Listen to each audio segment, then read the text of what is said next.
Yes. Oh, I didn't expect you to. So we thought, are you coming there? Yes. Thanks.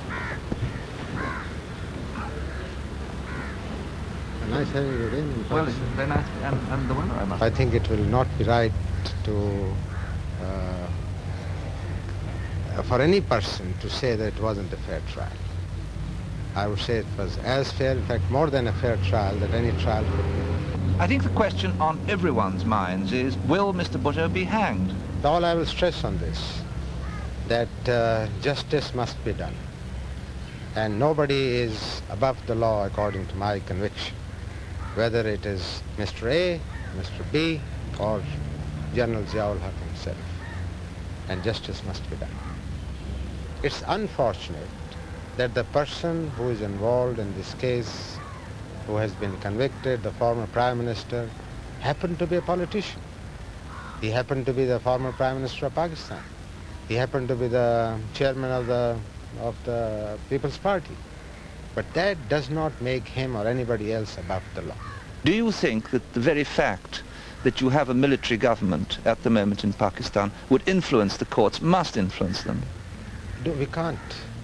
As I said before you, that although this is supposed to be a military government, but we have not abrogated the Constitution. The Constitution is still in, technically speaking, held in abeyance, but we are following it to assume that just because there happened to be a martial law, the military government can or will influence the court is totally wrong. They are independent, and we respect their freedom. And I have always said that the judiciary must be independent of the executive, and they must do what the justice demands. Have you discussed the case with, say, the Supreme Justice? Or? No, sir. It's up to the judges to decide the court. I've read the verdict, yes. But you've not in any way advised, counseled, discussed? It's not done. If it can be done in England, well, I don't know. It's certainly not done here. Are you still holding to your idea of having free elections eventually? Sandy, we are committed.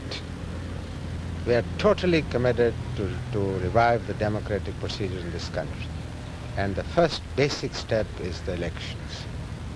And it is my effort, my government's effort, my colleagues' efforts, and except for an odd party, totally we are all endeavoring to create an atmosphere where we could hold free and fair elections, because the democratic process must have its evolution. Would it be a long way away? Oh, no. We don't intend to stay for years. Months rather than years? Yes, it certainly is months. And all I'm looking for is an environment in which to hold elections, and more than that, to see that the results of the elections are positive. Because elections for the sake of elections is not the answer. Elections must bring out a positive result in the form of a somewhat stable political government.